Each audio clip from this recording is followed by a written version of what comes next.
everyone, welcome to Sweet Tomato Vine Homestead. I'm Linda. Today we are going to be harvesting some purple hull peas. We're also going to harvest some squash, and if there's any okra, we're going to get it too. I'm also going to be showing you the easy way that I can my bread and butter pickles. So let's get started.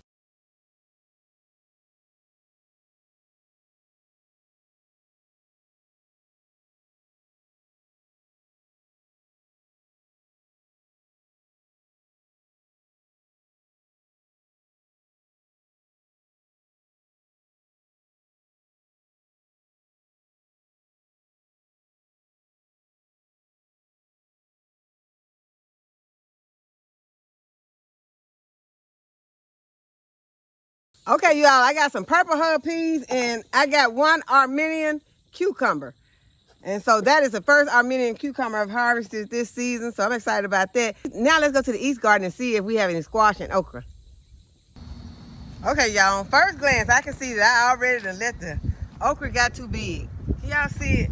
This is the Star of David okra. This is the first time I've ever grown them, but I know that they're not supposed to be that fat. So, yep, I did it. I did let these get too big. Let's see, how much do we have? There are two right there. Yep, this one is really huge. So I think that one's gonna be too big. But I am gonna take it inside because, let me see. Well, y'all, I'm gonna take it inside because, like I said, I've never used this. I've never had the Star of David okra before. So I am gonna take it inside and I'm gonna try to cut it and see how, you know, because I need to learn the point of use and going too far.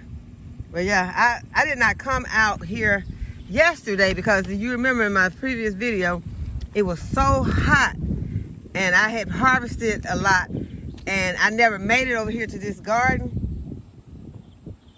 And so yeah, I need to go ahead and get these. I'm gonna put these in my apron for right now.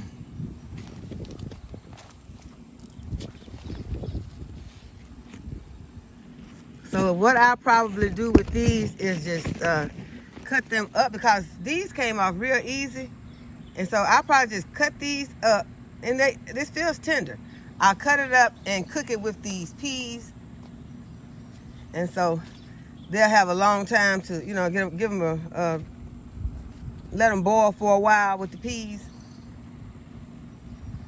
And hopefully that'll turn out to be a delicious meal. Okay, I got a big one here.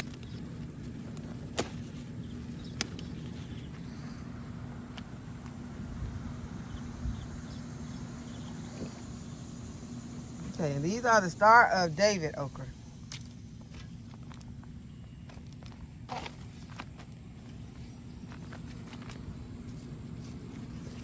There's a tiny one right there. I'll leave it for the next harvest.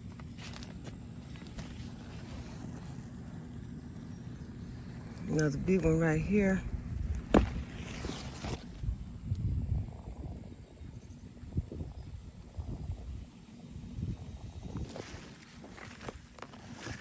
Some smaller ones in here. These look like they are perfect size and they snap right off. So that's one thing that I'm noticing about them is the smaller ones snap right off. So I think those are probably the best. You know, I'm sure those are the best ones. Those ones that snap right off and that are smaller.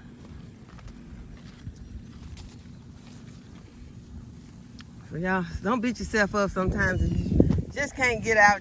You know, things like this heat and, you know, I didn't want to overdo it, so I didn't come back yesterday because it didn't cool off. It only got hotter.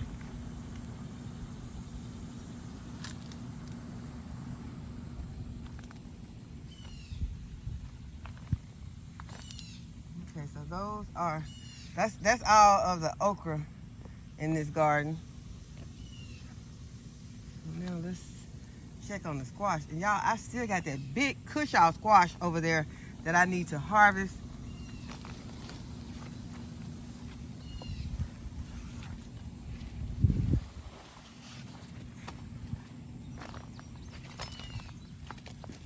Right now we're gonna just work on these platypans.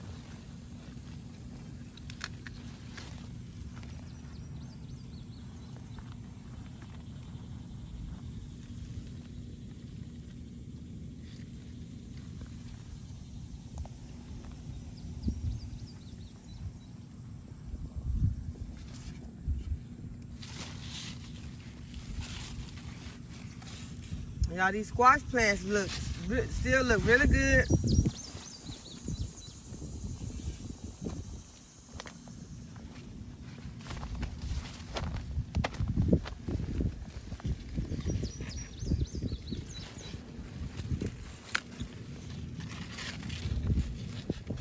I'm gonna take these tiny ones too.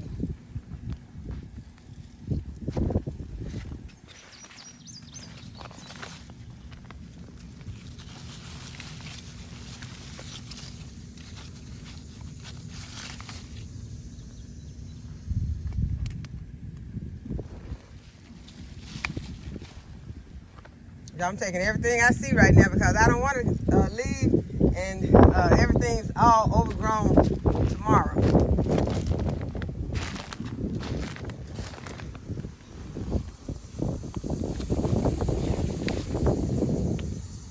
That's small, but I'm taking it. Because to me, they're a whole lot more delicious when they're small.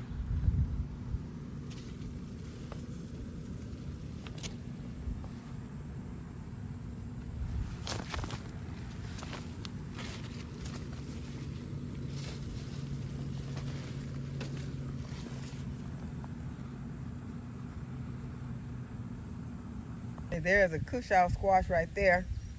Okay, there's a watermelon right there. A black diamond watermelon right there. There's some yellow crookneck squash right here.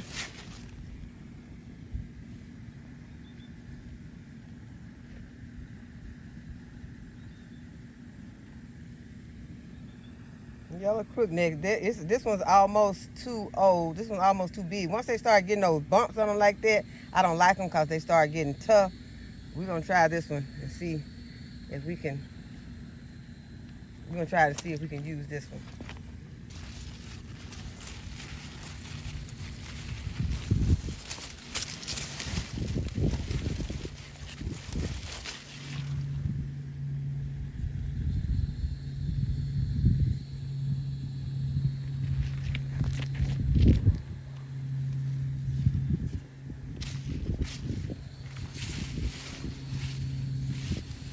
Okay, we got some butternut squash down here. We got another crookneck. If I can get this one.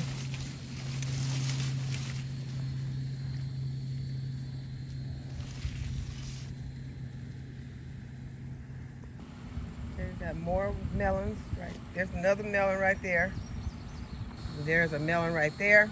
And there are butternut squashes right there and there. And back there. And back there. And I saw one that looked like it was about ready because you're supposed to let them turn a rich tan, and they're supposed to be where you can stick them with your nail and they're not put a dent in them, and that's when they're ready to harvest, and then they'll be able to store through the winter. There is one.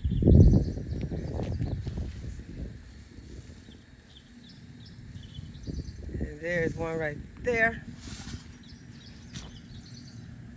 Okay, and that's the Jamaican sorrel right there. And I saw another squash down in here that I need to harvest, and we're going to go make some pickles.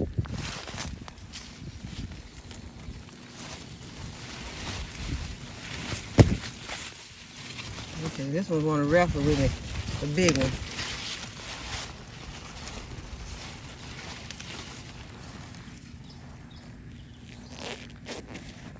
Okay, this one's pretty big. I don't know if we're going to be able to use it. It's got big in there.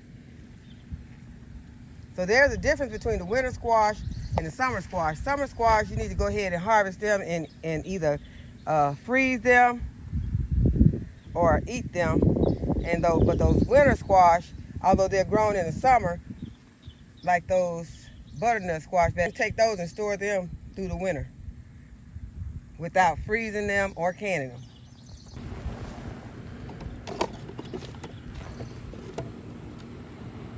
Okay, y'all, this is my harvest for today. I got some purple hull peas, Armenian cucumber, straight neck squash, patty pan squash, and some Star of David okra.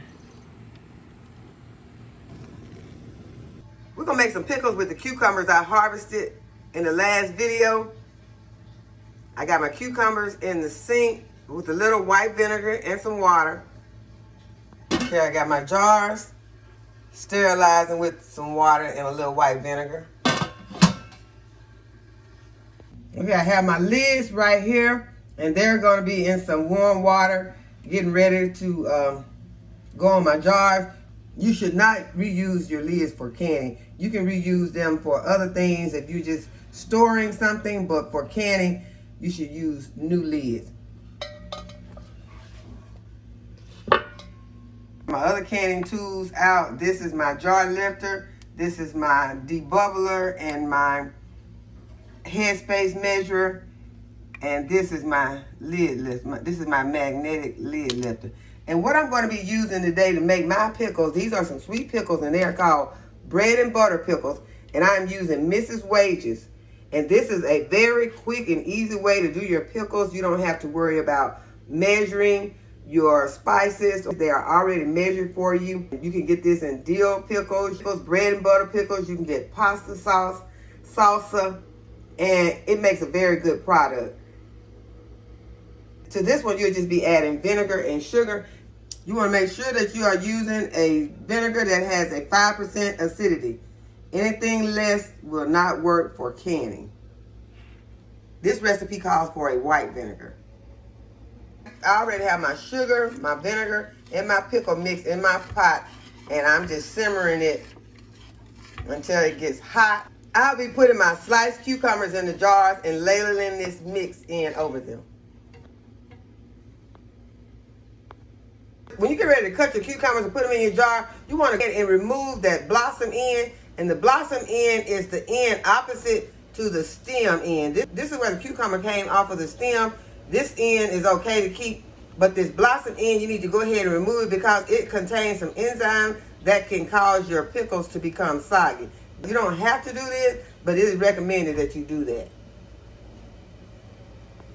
And that blossom end is also going to be the lighter part of your cucumber. I was going to use my food processor to do my slices, but they were coming out too thin. I just really didn't want my pickles to be this thin, so I decided to just use what I usually use. Slice my cucumbers so that I can get them to the size that we like. Okay, so I'm going to fill my hot jar with my cucumbers.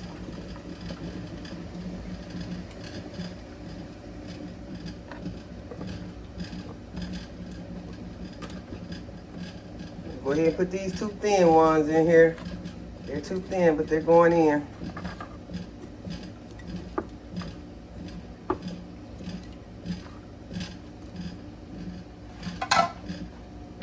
Y'all seen me do this before, but I'm gonna go ahead and I'm gonna ladle my hot liquid in.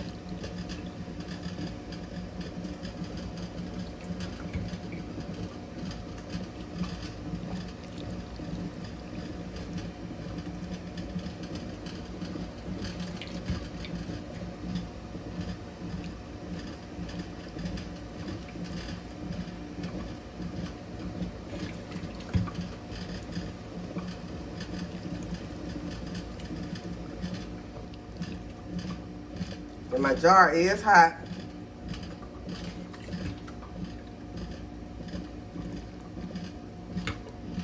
The jar is packed, but you don't want it to be tight. So go back, and now you're gonna go back and remove your air bubbles.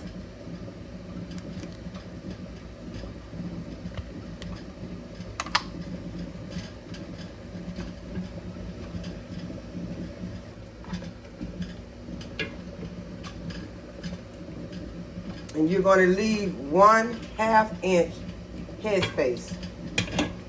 If you saw my last canning video, I was showing you where it is on here. Your first groove is 1/4, the next one is 1/2. So we're at 1/2 inch headspace. I'll wipe the top of my lid.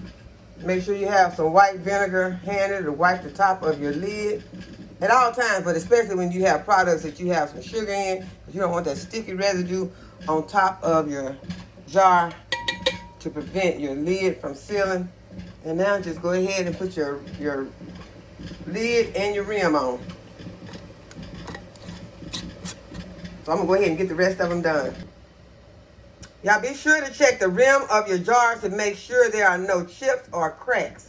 You want to make sure you're using good jars and nothing is going to cause this to break while it's in there if you have cracks, or cause you not to get a good seal if you have chips in the rim. Okay, make sure you have an adequate amount of water covering those jars when you're canning. You don't want those jar lids to be out of the water. You want them underneath the water at about 2 inches. And since we're using quart jars, we're going to let this water bath can for 15 minutes. Okay, it's time for the pickles to come out of the canner. I'm lifting them straight out of the canner with a tight grip on them and taking them to my counter that have a towel on it to have a covered countertop so that it won't be going from a hot canner to a cold countertop. So our bread and butter pickles are ready.